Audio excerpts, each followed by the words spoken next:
clear financial look at the newly reconstructed Bob Hope Pier, where total cost landed. A reminder when you can head out and enjoy the tourist hotspot.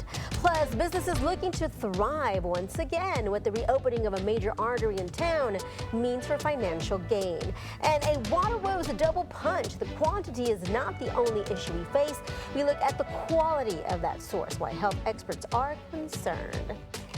Good morning, South Texas. I'm Barbie Leo. It is 8 a.m. Thursday, February 12th. Good morning, Kristen. Good morning, Barbie. We do have some areas of fog, but want to check back in on the tower cam. You can see there's some type of traffic backup here at Everhart and SPID heading westward towards Crosstown. So keep that in mind if you are heading towards this area here in the next little bit. We are still dealing with some visibility issues down to 0 miles or close to it out at the airport. But as you can see here, visibility's in town, not all that bad. We're sitting at 59 right now across Corpus Christi, and as we head into this afternoon, we'll see partly cloudy skies take over. So as the sun comes out, that'll help to dissipate the fog.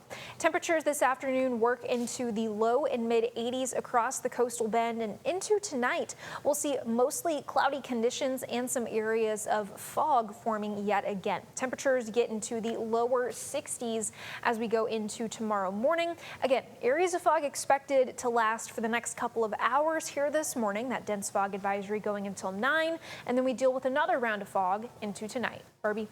Thank you, Kristen. Our water troubles continue to be front and center, affecting all of us. The ongoing drought continues to affect the quantity of water we have at our disposal and quality. Our Ryan Hopper shows us a long-term challenge we face and solutions trying to address the problem. You probably first found arsenic here in your high school chemistry class, but locally it can also be found here and most concerningly down here, which can make people sick after prolonged exposure to an untested well. In those cases, long-term issues with poisoning, sometimes a darkening of the skin, warts come up with it, kind of these hard parts on your hands. These are things you may see with arsenic poisoning. Baggerman stressed that arsenic levels slightly above the federal standard like we saw in Robstown aren't that troubling because municipalities regularly test their water supply. So it's unlikely that anyone it's going to have long-term effects from arsenic poisoning because we didn't just start testing last week. Our levels could continue to rise, however, because experts say arsenic and other metals get into groundwater when aquifers aren't regularly replenished by rain. Think about it this way, because if precipitation, recharging, replenishing these aquifers is not going to be loaded with this kind of solutes, right? It will dilute those concentrations. But during drought periods, it doesn't. Mergulo says it's not just a lack of rain, as overpumping can also raise contamination levels. It's causing water to move faster without the dilution effect. It's mobilizing more, it's bringing more of that solute into the groundwater. So what can you do to protect your well during this unprecedented drought? The safest for those that are using it for drinking purposes, for their households, for cooking, having a reverse osmosis system is the safest thing to do. Ryan Hopper, 3 News. A portion of those results came from a water system in Robstown, whose district manager is actively working to reduce those levels. His district just struck a deal with CC Water Monday to help alleviate the situation at no cost to taxpayers. Corpus Christi's combined lake levels remain at a record low of full Lake Corpus Christi and Choke Canyon are at 9.4% capacity. The city remains under Stage 3 water restrictions, which means no lawn watering. Only foundation watering on designated days is allowed. And the next stage of drought is a Stage 1 water emergency, which has not yet been announced. Until then, you can review Stage 3 restrictions on our website at KHLI-TV.com. We begin this Thursday morning with the latest information on the reopening of the Bob Hope Pier. The cost of reconstruction on the popular destination was lower than expected. Commissioner Brent Chesney says everything came under budget.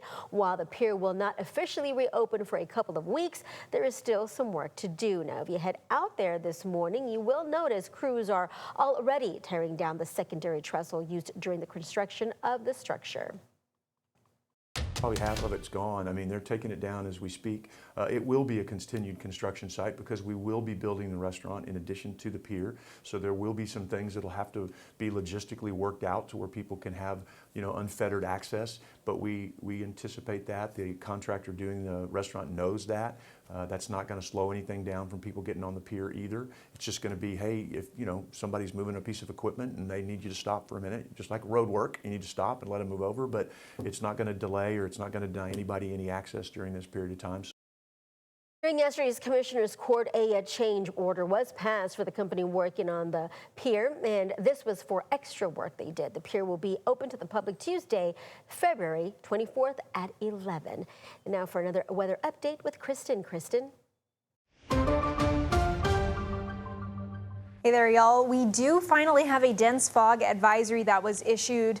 It was issued right as we were starting our 6 a.m. first edition when I said, oh, the last check, they haven't issued one yet. Exactly at that point, that is when they issued a dense fog advisory. And this one goes all the way out to the island. So everyone is included in this, and that goes until 9 o'clock this morning. Visibilities right now look a little bit better here in Corpus Christi. We can actually see a little bit more, but it still is quite foggy outside right now. And again, not just here in Corpus Christi, but a lot of the coastal bend seeing that fog at this time. Temperatures right around the 60-degree mark. Here in Corpus Christi, we are below the 60-degree mark, some places a little bit above that. As we head into your Thursday, we're going to see those temperatures warming up pretty quickly into the morning hours. And as that happens, it should allow that fog this morning to clear out. Now into the afternoon, another very warm day. We're going to be topping out around 10 degrees above where we should be for this time of year in the low to mid 80s. So this is what that looks like across the entire coastal bend. 81 in Corpus Christi, some 70s at the immediate coast, and then getting into the mid 80s towards the brush country and our southern communities. So quite warm today, and we're going to continue with these warm temperatures for the entire 7-day forecast, including your Valentine's Day, which is when we see our next front. We'll talk rain chances and temperatures in just a little bit. Thank you, Kristen. Now, please take a look at your screen. This is a live look at our tower cam. It looks like a school bus was rear-ended run by another vehicle. Traffic looks backed up as of now. If it's on SPID, if you're around the area, if you're planning to get on SPID this morning, please be careful and look for an alternate route. Slow down and be courteous, of course, and be patient. But once again, there seems to be a school bus. There was a crash. It seemed to have been rear-ended. We can see the police there. CCPD has responded. It is on SPID. So once again, if you're planning to get on SPID this morning, please be careful and maybe just look for an alternate route.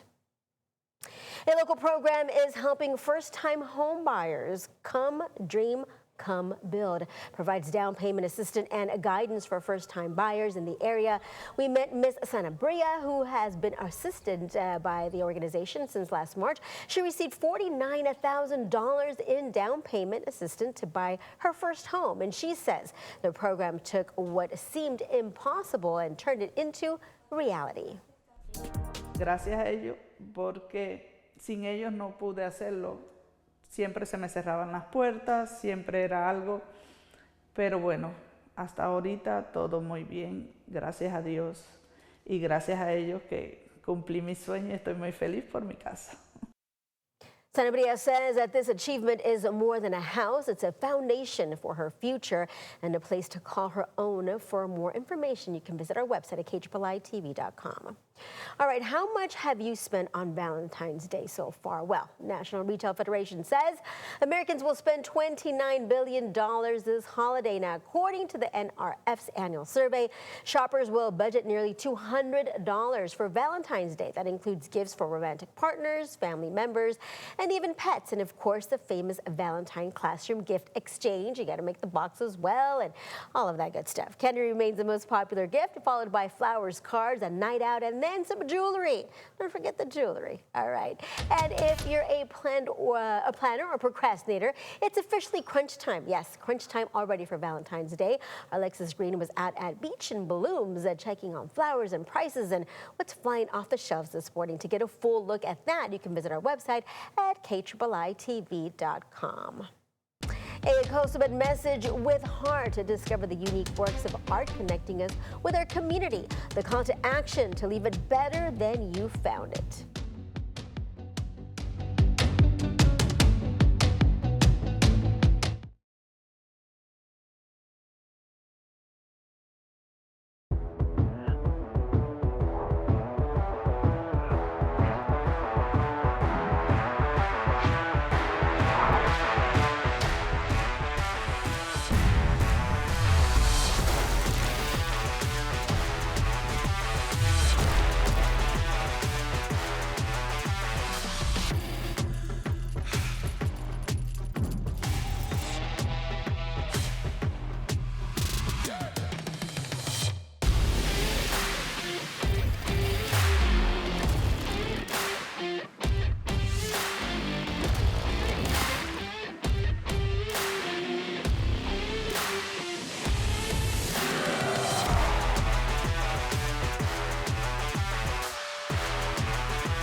Dad's gonna be far side, good. What should I do with my dress? Do the wiggles. The slate's coming in.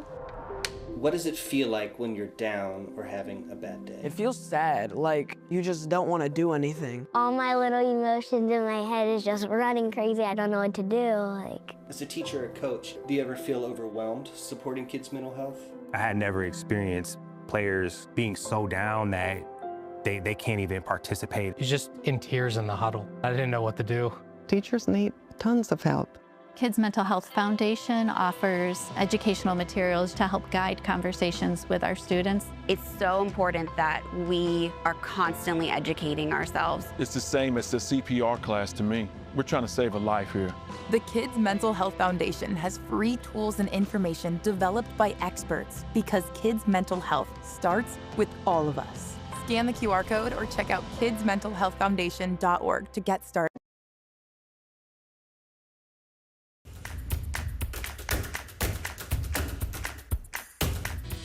In today's Tech Bites, another reported delay for Apple's new and improved Siri. The AI-powered Siri was first promised in 2024, and it was expected to launch next month. But Bloomberg reports it's now likely to roll out in parts over time, starting in May, due to trouble during testing. Uber Eats is testing a new AI-powered feature to fill your grocery basket faster. It's called Cart Assistant. You can type out a shopping list, upload a photo of a handwritten one, or screenshot a recipe. The AI assistant will display prices and promotions, allowing you to delete or switch items. Amazon's new Eero signal is meant to keep you connected when the internet goes out. You plug it into any compatible device and it switches to cellular when an outage occurs, provided you have an Eero subscription. Ideal for areas prone to outages. Costs about $100. Those are your Tech Bites. I'm Sophie Flay. Have a great day. Good morning. Welcome back to 3 News First Edition. It is 8:13. Now, if you've touched foot on Mustang Island recently, you may have spotted something special ahead of Valentine's Day. A Coastal Bend artist is turning the shoreline into a canvas for love. And our Bill Churchwell shows us how Sandy's sentiments are helping save coastal wildlife. As we approach Valentine's Day, folks will say love is in the air. But here in Port Aransas, it's actually down at your feet. Out at Horace Caldwell Pier, the tide isn't the only thing leaving its mark. Etched in the sand, framed in seashells. And it's not just catching attention, but the affection of couples walking by. High school sweethearts. We're almost 44 years. These hearts are popping up and spreading smiles. I use these as a refractor of light. The artist behind it all, meet Nisi Tompkins. The hearts in the sand, I take their names, I inscribe them in the sand. I put seashells and rose petals and driftwood and seaweed and things like that. Each one stunning art in the sand, surrounded by natural beach treasure. And just like love, they're also a little messy. It's too close to the water, they're going to go away. Lasting just long enough to capture that perfect photo before the Gulf washes it away. The hardest part is getting the name inscribed on the beach before the tide comes in. For Nisi, it isn't just about Valentine's Day. It's about pouring back into something else close to her heart. For years, she's volunteered at the Amos Rehabilitation Keep, or the ARK, helping rescue injured pelicans, turtles, and other wildlife. Well, because I'm a volunteer, I see all the animals they save, and these people the folks that work there, they work like Saturdays, Sundays, very young kids, most of them, and they are so dedicated. Each $50 heart helps support those rescue efforts, and beachgoers say that's a cause worth loving. Bill Churchwell, 3 News.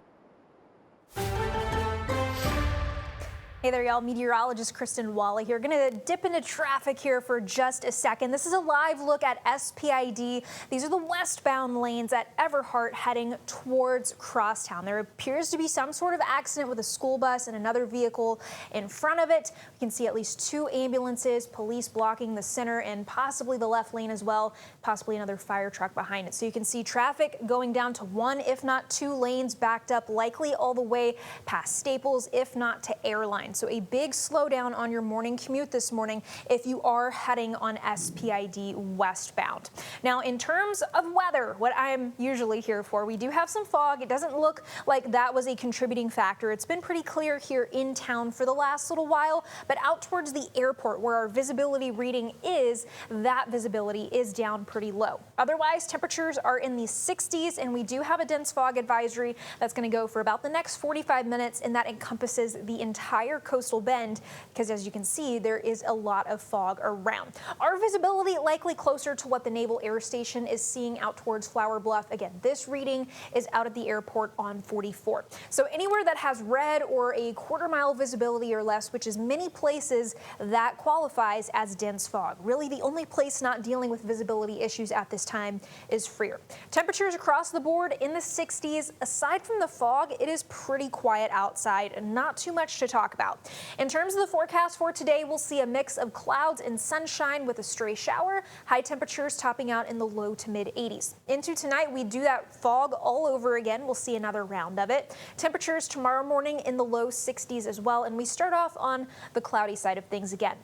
Into tomorrow afternoon, we'll see a chance for another stray to isolated shower. Temperatures are very similar, but will be a little bit breezier into the afternoon hours as a low pressure system is approaching the Lone Star State. So we're going to see that system approaching us, and as this low gets closer to us, that's what's getting our winds stronger. So those stronger winds are coming onshore, bringing in a lot more warm air as well as humidity into the coastal bend. So the fog, the humidity, not really going anywhere for a couple of days until that front comes in into Saturday evening. Saturday, by the way, Valentine's Day, we will see a low rain chance. Right now we have it at widely scattered, but it could go up a little bit to scattered ahead of that front. So the highest rain chances come during the day. Saturday, the front pushes through into the evening and overnight hours. And behind it, we're still pretty warm into the rest of the weekend and early next week. This front is going to do more for our morning temperatures rather than our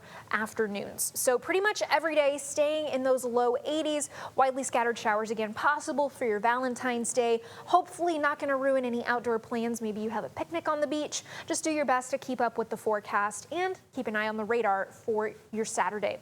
Heading into today, we have temperatures getting into the low 80s. Again, we still have that pretty big area of fog over most of the coastal bend in South Texas. That dense fog advisory goes for the next 40 minutes or so. It ends at 9. It doesn't mean all the fog is just going to vanish at 9. It's just going to start to lighten up at that point and will linger for a few more hours. Into lunchtime, we're in the mid 70s, upper 70s in some places, and again into the low 80s this afternoon and every afternoon for the rest of that 7-day forecast. Saturday, we have low rain chances ahead of a weak cold front, and again, that front does more to clear out our clouds and drop our morning temperatures into the 50s for Sunday and Monday, as opposed to doing anything, or much, I should say, for our afternoon high temperatures. Barbie. Thank you, Kristen. How about a sigh of relief during your morning commute? The city has completed all road work at Everhart and SPID. That's right. You heard right. The multi-million-dollar project has seen many phases in both construction and of those driving away with headaches. Our Josh Maxwell spoke with businesses who also felt the financial pinch and what they hope the reopening of this artery means for future customers. For those who take Everhart, the new look is hard to miss. But what drivers in nearby businesses say they're even happier to see gone: the construction. It was basically kind of like a hot mess. Amber Atkinson, owner of La Vida Bella, says the construction brought its fair share of headaches for employees and customers. We had put up cones with our business names on them. Well, every other day, my business name would be turned the opposite way to take a left or take a right, or it would be a couple streets down or a couple businesses down. So it was harder for my customers to actually get here. While work on Everhart is now complete, the city is already looking ahead. Officials recently announced a full reconstruction of Alameda Street. The $15 million project will include similar drainage and ADA improvements made along Everhart. Panacea owner Renee Pena says while the construction brought on some frustrations, he understands the importance of investing in the city's streets. We're grateful that the city put the investment in this road, and happy that my customers won't be complaining about getting in and out of here. For Atkinson, while she's grateful for the project being completed, the perk she's looking forward to the most is a simpler commute. And during traffic time, it was even harder if I was making a left instead of taking a right. So most of the time I would take a right and have to go all the way around. Josh Maxwell, 3 News. Thank you, Josh. The reconstruction project will also stretch to Avalon Street and Robert Drive, with both stretches of road set to be rebuilt as well. Now, we do have a couple of road closures to keep in mind. Washington Coles Park, barricades are up, slowing traffic in the downtown area. Now, you can expect Winnebago and Alameda as well as Sam Rankin to be closed. Also, Sam Rankin and Lake as well as Lobo Street. The North Beach Trailhead will still be available with parking at T.C. Ayers Park. Construction is set to be completed by November. Then there's work at Betty Jane and Kane. It is currently closed for utility repairs to a sewer line. You can follow posted detour signs there. And the closure should end next Tuesday, the start of early voting for the March primary. Now, finally, ramp reversal talk. TxDOT is working on eastbound and westbound SPAD exit ramps at Airline from 9 this morning to 4 in the afternoon. This work should wrap in one more day. Crews are along the frontage roads between Airline and Nile, leading to single-lane closures and possible delays. Find an alternate route, slow down, and watch out for crews. Again, this work is part of the SPAD ramp reversal project. I don't think this was their plan all along, but this story does make you wonder about finding love in the air. ABC's Daddy News shows us that love can also be found on the waves. This Valentine's Day week, we're meeting a couple whose love story kind of sounds like... Did you know it was going to kind of end up being like the Love Boat, too? No, not at the time. For about 4 decades, Gary and Susan Parker have been volunteering for Mercy Ships, a nonprofit that brings hospital ships around the world to perform life-changing surgeries in primarily developing nations. Gary was one of the first surgeons to come aboard back in the mid-'80s. Do you remember what this kid's name was? Alfred. You still remember Alfred 40 years later? It's the first ones, you know. He was one of the first patients. But Gary and Susan can also remember meeting each other in 1987. At 25, Susan had just joined to volunteer as an executive assistant. You know when a surgeon boards a ship and he's single. The word goes around. Well, fast forward a little bit, and here are their engagement photos in Ghana before marrying in 1991. Soon, they were raising their 2 children on the ship. Here's their son, Wesley, watching TV with some of the young patients. And here's an interview with their daughter, Karis, from 11 years ago, giving her feedback on what it's like to grow up at sea. I get to interact with so many cultures, so many people, learn new worldviews and languages and religions. So for me, I'm really grateful for the opportunity. Well, here's how you know she wasn't kidding. In 2024, Karis married a Scottish anesthesiologist she met on a Mercy ship while they were volunteering together. Well, she said to me, I want you to know, I know my life is starting to look like yours, but we will not live on a ship for 40 years. And while Gary and Susan cannot be on the ships as much now, even the day of our interview, Susan had woken up at 4 a.m. to check in on a ship in Madagascar during a terrible cyclone. It's really a two-way street. We're offering the gifts and skills that we have, but we're also learning from what their cultures share with us and what they have as a people that we don't have. By the numbers, Mercy Ships has performed more than 125,000 surgical procedures and more than 500,000 dental procedures, while more than 500 couples have met and married while serving on board. In New York, for ABC News, I'm Danny New. A statewide parks convention in town. Later on First Edition, the push for a brand new sports complex, what it could mean for the city financially. There are a lot of vehicles on the road with jobs to do. They come in different shapes and sizes, but they have one thing in common. If their flashing lights are activated on the roadside or shoulder, the law says move over a lane or slow down to 20 miles per hour below the posted speed limit. Remember, when vehicles have flashing lights activated on the shoulder, move over or slow down. Be safe, drive smart. The Miracle League of Corpus Christi, where everyone gets in the game. Our nonprofit organization removes barriers by offering more inspiring special needs sports programs than any other organization in the Coastal Bend. Join the Miracle League now to discover new friends and build self-esteem through the unity of sports, regardless of age or ability. Enroll your special child or loved one where they too can experience the joy and benefits that come from sports. Register, volunteer, or donate to the Miracle League of Corpus Christi. Everyone deserves a chance to play sports. Well, it's going to be a beautiful sunny day today, and we can expect much more of the same over the next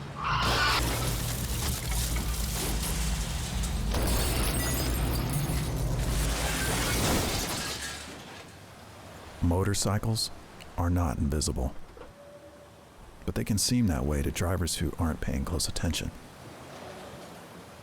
Look twice for motorcycles. There's a life riding on it. Did you know Texas Health and Human Services has a free helpline to guide Texas residents through the complexities of Medicare? Get answers to all your Medicare questions, reduce your costs, and access more.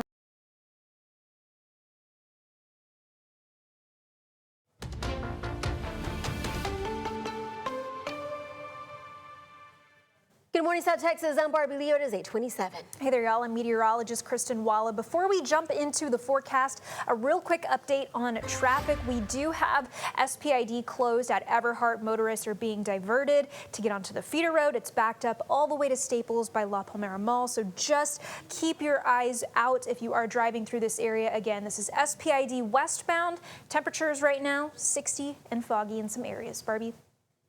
Thank you very much, Kristen. A big concern happening here in the Coastal Bend, our water situation. After the water, nearly 1 in 6 Coastal Bend water systems exceeded federal arsenic standard in 2025 testing. Experts warn private wells could face a higher risk. Corpus Christi's combined lake levels remain at a record low. Lake Corpus Christi and Choke Canyon are at a 9.4% capacity, and the city remains under stage 3 water restrictions, which means no lawn watering. Only foundation watering on designated days is allowed. And the next stage is a stage 1 water emergency, which has not yet been announced. Until then, you can review stage 3 restrictions on our website at KIIITV.com.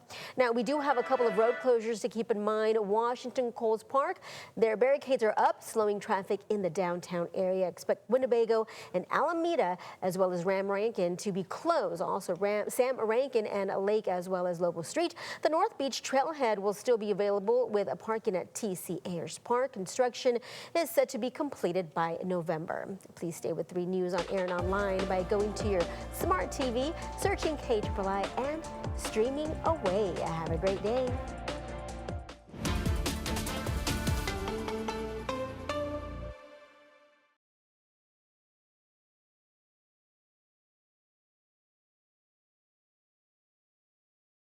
The STEM fields are providing opportunity to be part of the developments that will shape the future, and the Army National Guard is at the forefront of the movement. Soldiers can serve part-time and choose from dozens of science, technology, engineering, and mathematics jobs, working with cutting-edge technology and innovations. And the skills and experience they receive can open doors for them to civilian careers in the STEM world. Join a team that is taking the lead in STEM by talking to a local recruiter or by going to nationalguard.com/careers. No matter where we start, every mile brings us closer. And as Texans, we take care of each other along the way. We lend a hand, slow down, and take our time. At the end of the day, we all want to get home safe. Drive like a Texan kind, courteous, and safe.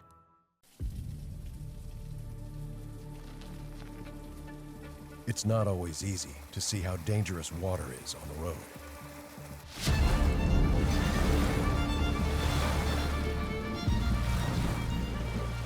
Strong currents and 2 feet of water can sweep a vehicle away.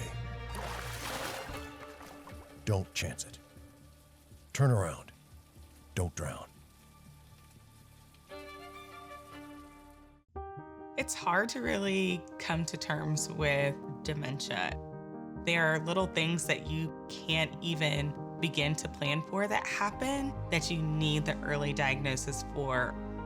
My mom has done so much for me. There's no way that I wouldn't do the same for her.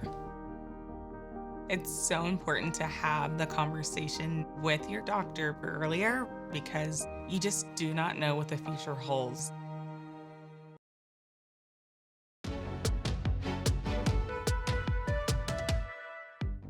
If you build it, they will come. The push by Coastal Bend leaders to design and develop a massive sports complex. Plus, looking to protect NAS and CCAN, the strong message from South Texas elected officials to the federal government, how they are trying to stop more job loss on base. And enriching our Coastal Bend youth with a new middle school. Construction on the latest campus starting soon, how it is designed with the future of learning in mind. Now, let's take a live look at our tower cam we showed you earlier. There was a crash reported involving a school bus. Information is limited, but it looks like the school bus was rear-ended from another vehicle, and traffic looks backed up on SPID in between Everhart and Weber on the overpass of Everhart. Kristen, what are you looking at? There's a second school bus that arrived. Yes, within the past couple of minutes, this second school bus over here on the left has just arrived. And moments ago, I saw students getting off of this first bus that was here for the last little while, the one that was involved in this incident, and students were getting off and being transported to this other bus, presumably to take them away from here and get them off to school. Again, SPID here at Everhart is closed right now. We've got multiple emergency crews on the scene, and you can see the edge of an ambulance behind this bus. There were another car too. I believe this one right here that's on the back of this tow truck was the one parked right ahead of this bus. Looks like it has a little bit of damage to the back of it. So we're going to continue to keep track of this and keep you updated. In terms of weather, what my typical 9 to 5 is, we have temperatures in the 60s this morning. We're still dealing with areas of fog, but that will dissipate here in the next little bit. It doesn't look like fog was a contributing factor to this. It's been pretty clear in town for the last while, but visibilities are lower across a lot of the coastal bend, and I'll pull that map up here in a second. Temperatures this afternoon getting into the 80s around the coastal bend, so it is going to be quite warm. Here's a look at that visibility right now. Again, our visibility in town probably closer to what the NAS is reporting. This out here is at the airport out of town on 44, so keep that in mind. Dense fog advisory because we have multiple areas with that dense fog or zero visibility in places like Sinton. So this dense fog advisory goes for all of the coastal bend. So that includes coastal areas, the islands, all of it until 9 a.m. So hopefully once we start to warm up a little bit more and the sun is out for a little bit longer, that fog will start to dissipate. It doesn't mean the fog is all gone at 9 a.m. It just means the thickest stuff should be starting to go away. Barbie. Thank you, Kristen. Now, new to our studios this morning, 2 people are dead following a plane crash in Murchison, west of Tyler. Details are limited. We do know officials say a crash was reported just after 5 last night. DPS and the FAA are investigating. More questions are coming out after all flights were grounded at El Paso's airport. Federal officials say Mexican cartel drones may have breached U.S. airspace. The FAA lifted the temporary shutdown of airspace last night. Reporter Cole Higgins explains the confusion that led to all the trouble. The airspace over El Paso, Texas is now open after an unprecedented move in modern times. You wake up in the morning and they're telling you, oh, don't bother going in, it's closed. And I'm like, how could a whole airport be closed? Late Tuesday, the FAA abruptly issued a flight restriction that immediately grounded all flights up to 18,000 feet around the city for 10 days. The pause was due to, quote, special security reasons, according to the FAA's website, and it effectively shut down the El Paso International Airport. This unnecessary decision has caused chaos and confusion. El Paso's mayor calling the surprise closure of his city's airspace unacceptable. Medical evacuation flights were forced to divert to Las Cruces. All aviation operations were grounded, including emergency flights. This was a major and unnecessary disruption. Calls for clarification over the airspace closure are mounting. Multiple sources say a Pentagon plan to use a high-energy counter-drone laser without having coordinated with the FAA about potential risks to civilian flights prompted the shutdown. Members of Congress should be briefed on it, and it's our job to find out if this is routine training or, we've seen these guys go around what they're supposed to do. That's our job, is to ask questions. Meanwhile, the Trump administration says a Mexican cartel drone crossed into U.S. airspace, triggering the restriction. Cartel drones are often spotted near the border, but historically don't cause airspace closures. I'm Cole Higgins reporting. Texas leaders on both sides of the aisle, including Congressman Joaquin Castro and Senator Ted Cruz, say they too are working to get more information about what happened. Mayor Paulette Guajardo joined Nueces County leaders as well as the South Texas Military Task Force and Chamber of Commerce. They're all calling on federal leaders to do more to protect CCAD. They are urging them to halt cuts Several to of the those base. amendments Guajardo take said effect that this year, Depot supports thousands of families, strengthens the regional economy, and plays a vital role in the nation's defense. This mission is very, very personal to me. My father worked at CCAD as a helicopter mechanic and raised our family through that skilled, honest work. Because of that, I understand firsthand that CCAD is not just an employer. It represents dignity, stability, and opportunity for families across our region. The mayor also added that her father worked there as well on helicopters, adding more job losses at all military installations would impact not just Corpus Christi, but the entire region. The city of Corpus Christi continues to explore the possibility of building a large sports complex with the lofty goal of attracting more regional and state tournaments. City leaders say facilities such as this generate millions of dollars for the local economies. Our Michael Gibson shows us a nearby city already striking it rich. Corpus Christi Mayor Paulette Guajardo wants to see a large sports complex built here, hoping to replicate the success Portland has seen after that city invested millions of dollars in major upgrades to its sports fields a number of years ago. City leaders here say the goal is to finally attract regional and state tournaments. A modern baseball complex really positions the city as a regional tournament destination, and that makes a difference. That means people drive here with purpose. They spend 3-4 days here. They spend their money in our restaurants. They spend nights in hotels. Now over in Portland, their sports complex features 9 baseball and softball diamonds at 2 locations, plus a football field for younger athletes. Regional tournaments are held year-round, generating major economic impact.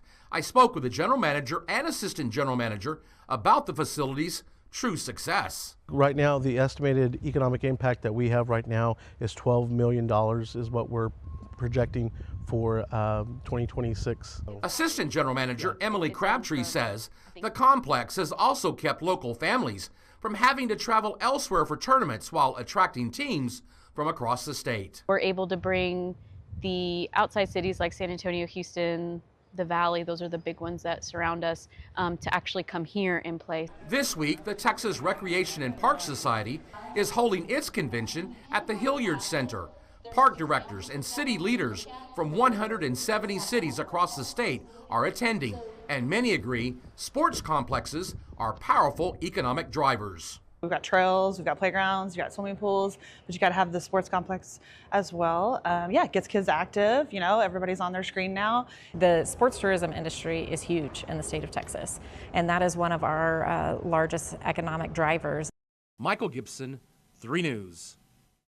Thank you, Michael. And Texas leaders on both sides of the aisle, including Congressman Joaquin Castro and Senator Ted Cruz, said they too are working to get more information about what happened to that. All right, Robstown Early College High School, it's celebrating a major accomplishment. One of its students is preparing to take the stage at the state level. Sophomore Christopher Martinez has been selected to perform with the Texas Music Educators Association All-State Small School Choir in San Antonio.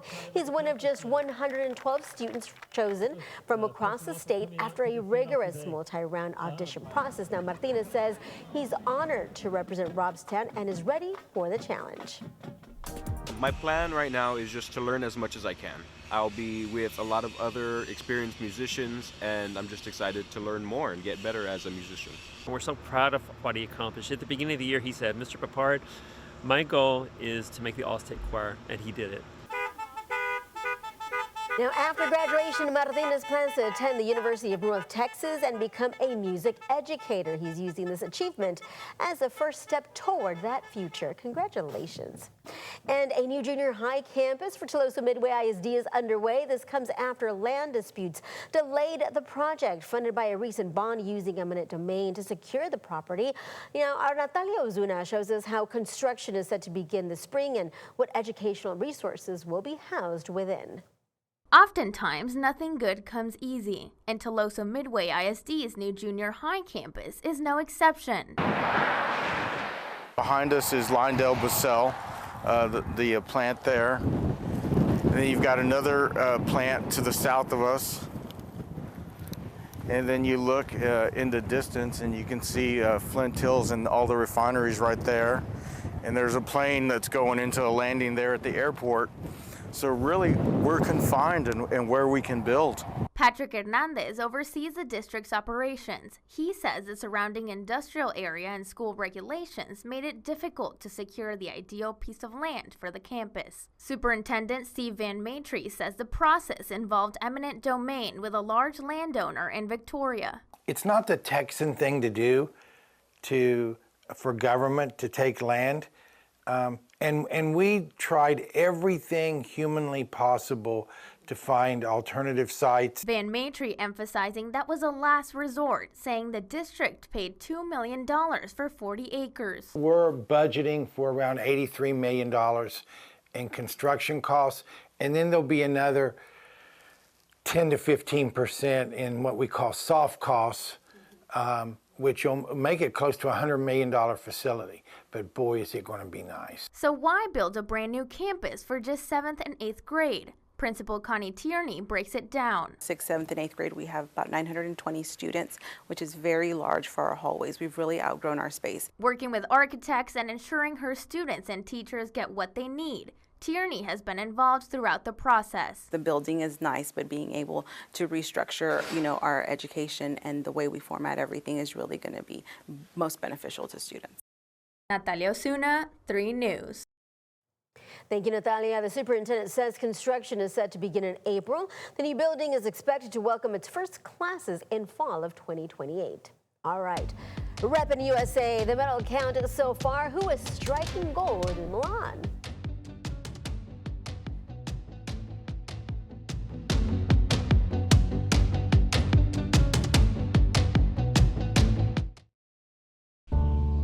My name is Jacqueline White. I am Northern Arapaho. I was hired to build partnerships on the Wind River Reservation so that we can have food pantries here and work with the tribes. 3, Arapaho! One of the elders told me, there is no higher honor for our people than to give one another food. I feel so blessed to be able to help people with food on this reservation. 1 dog, 1 cat, 3 bundles. Food is sacred to our Arapaho people. We utilize that food in all of our ceremonies. How many children? 9. For those that will partake, it could nourish their heart, their mind, their body, their spirit. That nourishment that it has, that comes from Mother Earth. We have that respect and love for it. Wounded Warrior Project empowers post 9/11 veterans and their families with life-changing programs and services. They came to see me in the hospital. and they've been a constant in my life ever since. We help warriors get the expert care to adjust back to civilian life. I got the mental health support I needed to face my PTSD, and now I'm a much better husband and father because of it. Together with a community of supporters, we make sure no warrior has to face their challenges alone. I found adaptive sports and made connections. Now I know I can do anything I put my mind to. Our hands-on programs, community support, and ongoing advocacy help veterans realize what's possible. I realized it shows strength to ask for help. I realized new therapies could work for me. I realized a new purpose, helping other warriors. And now I know anything is possible. Learn more at woundedwarriorproject.org/together.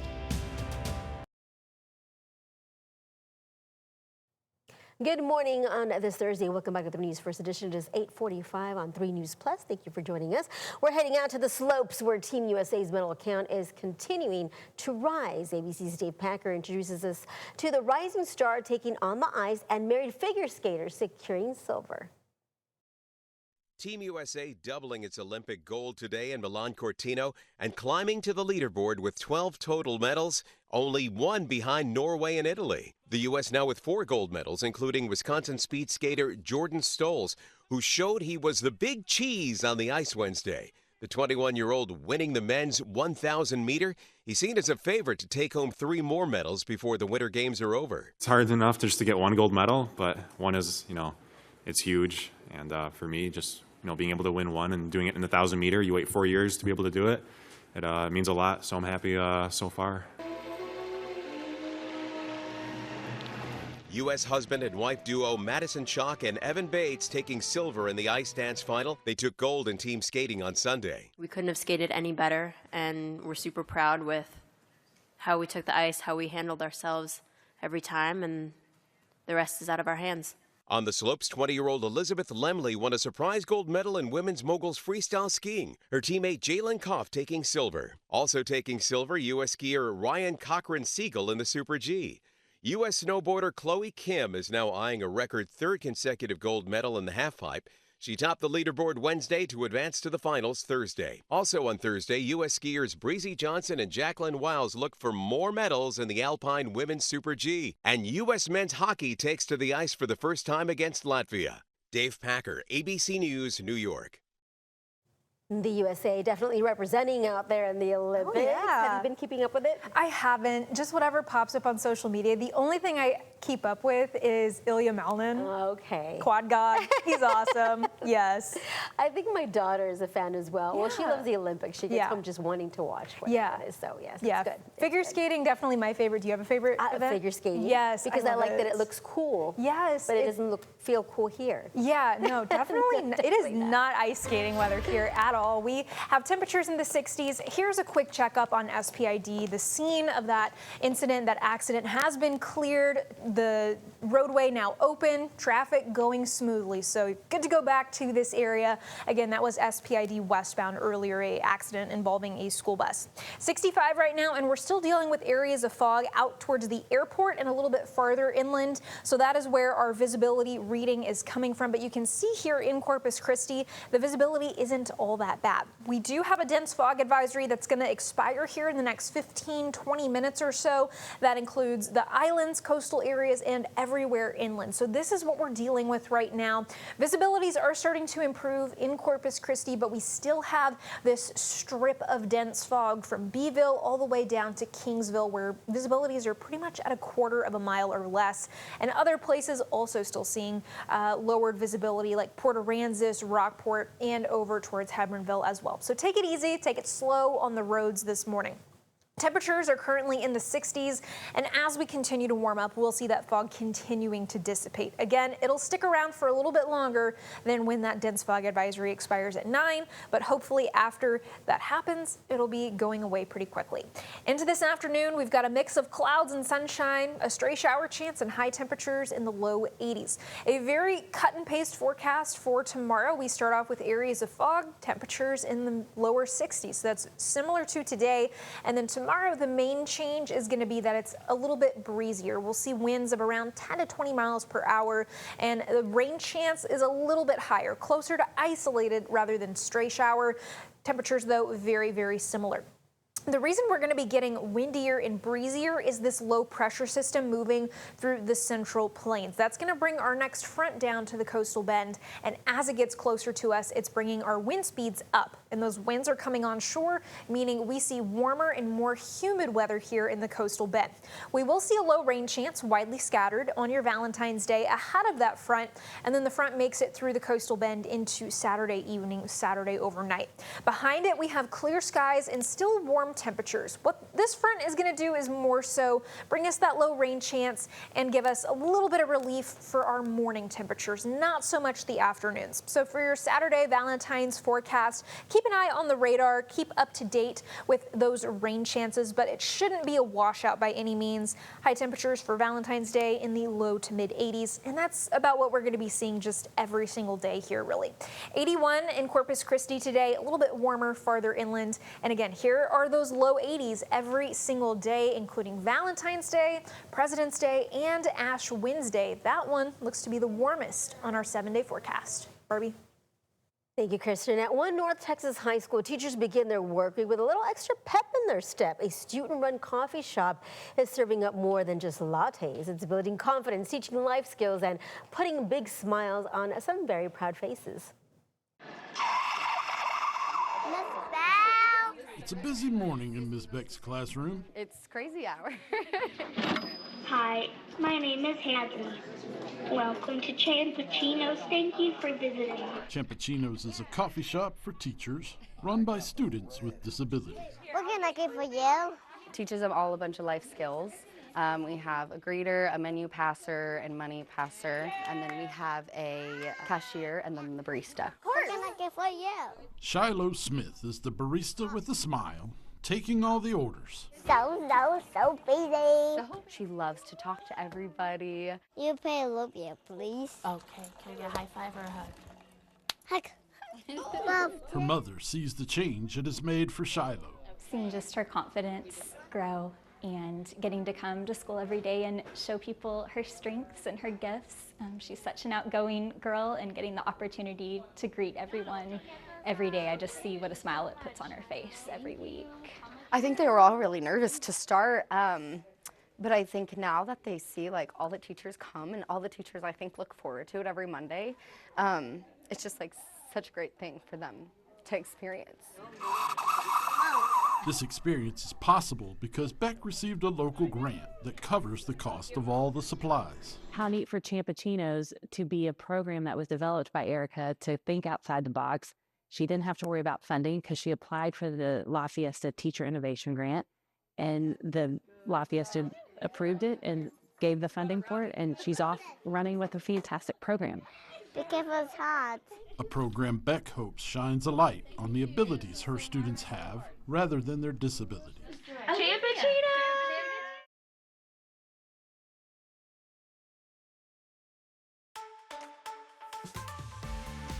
Hey everybody, here at ShopTVDeals.com, we'd love to bring you products that are actually going to make your life better. Take a look at this right here. This is an actual legitimate bank statement. And the only reason I feel comfortable showing that on camera is because of this amazing little device right here, the ID Defender. This is going to save you so much stress and so many problems and so many headaches, and it's so easy to use. Check it out. You just roll it off, and any private information that you want to make unreadable, one roll and you're done. Just like that. So much better than shredding, which is not environmentally friendly. It takes a while, it takes up space. Don't go that route. Also, this Sharpie, not gonna save you either, because sometimes the Sharpie, even though you've used it on information, when you hold it up to the light, you can still kind of see what it says. Years ago, I was taking care of my sick dad and I had to deal with all of his papers. I wish I'd had this. I could have saved a fortune in shredding. 6.5 million cases of identity theft reported to the government in 2024 alone. That's a massive problem, but here's a simple solution. On top of that, we have an absolutely great deal for you. Almost 50% off this 3-pack yours for $24.97. For more information, just check out that QR code, scan it there on the bottom of your screen, or check us out online at shoptvdeals.com. The ID Defender, a simple, amazing solution to a big and growing problem. Be sure to check it out. Keep you and your family safe.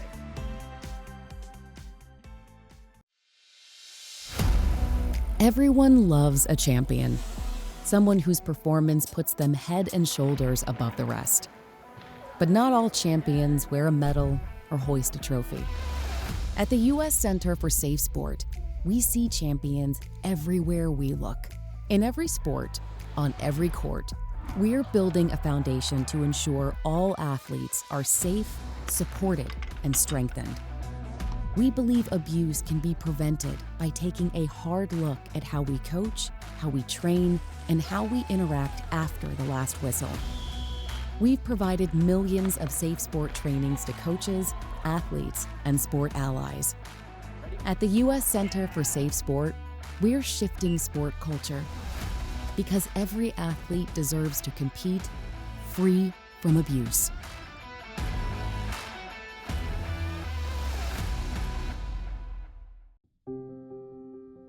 It's traumatizing when you have a sick child. And you are tired, very, very tired.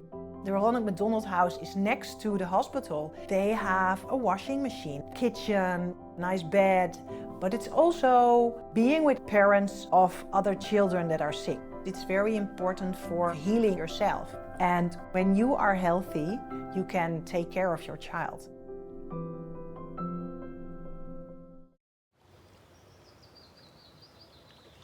And just like that, she starts to grin. The spark of something new begins. There's something in the water.